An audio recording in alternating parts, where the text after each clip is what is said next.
Gaza में इतनी तबाही मचाने के बाद भी इजरायली सेना रुकी नहीं है, बल्कि अब उसका ध्यान वेस्ट बैंक की तरफ आ गया है।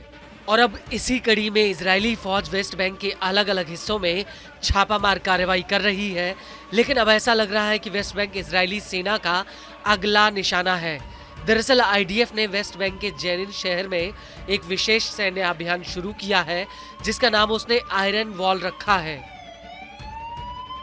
जेनिन में आईडीएफ के इस हमले को लेकर इजराइल के रक्षा मंत्री इजराइल काट्स का कहना है कि इलाके में सेना सेटलर्स और सेटलमेंट्स के बाहरी इलाकों को सुरक्षित करने के लिए तैयार है। वहीं इजरायली सुरक्षा सूत्रों ने मीडिया से कहा कि जेनिन में सेना का अभियान अप्रत्याशित और आकार और संभावना के लिहाज से काफी बड़ा होगा और इस ऑपरेशन में इजरायली सेना, शिन बेत और बॉर्डर गार्ड्स एक साथ मिलकर जेनिन से आतंक का सफाया कर रहे हैं और यह हमला आने वाले समय में भी जारी रहेगा।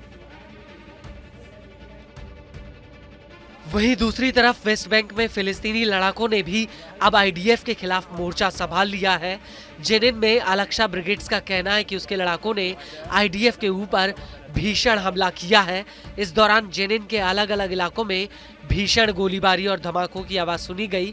वहीं वेस्ट बैंक के लोकल मीडिया ने खबर दी है कि प्रतिरोधी लड़ाकों ने जेनिन के भीतर आईडीएफ की एक बख्तरबंद गाड़ी को आईईडी ब्लास्ट से उड़ा दिया है, जिसमें कई सैनिक घायल हुए हैं। इस हमले को लेकर न्यूज एजेंसी अल मायादीन का कहना है कि आईडीएफ घायल सैनिकों को जेनिन से निकालने में लगी हुई है।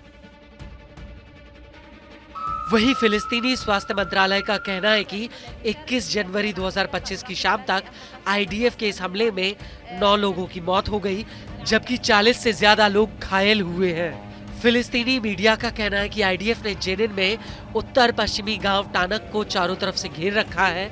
इसके अलावा हरात अल सफूरी इलाके पर आईडीएफ ने बमबारी की है। इसके अलावा आईडीएफ ने जेनिन में अतिरिक्त फोर्स भी तैनात कर दी है। साथ ही बुलडोजरों ने पूरे शहर में बुनियादी ढांचों और सड़कों को नष्ट कर दिया है।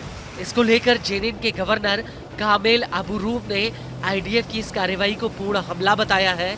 वहीं फिलिस्तीनी अथॉरिटी वॉल के प्रमुख मोयाद शाबन का कहना है कि जेनिन पर हमला करके इजरायली सरकार वेस्ट बैंक में सेटलर्स को मजबूत कर रही है।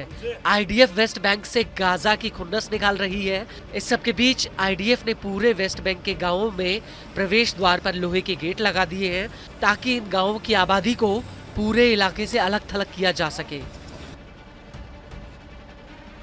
आपको बता दें कि आईडीएफ के इस हमले से पहले वेस्ट बैंक के काल किलिया इलाके में इजरायली सेटलर्स की एक भीड़ ने जमकर उत्पात मचाया था। इस भीड़ ने यहां पर पत्थरबाजी से लेकर गाड़ियों में आग लगा दी थी। यह पूरी घटना अल-फुद्दुक इलाके के पास में हुई थी, जो काल किलिया इलाके से ज्यादा दूर नहीं है।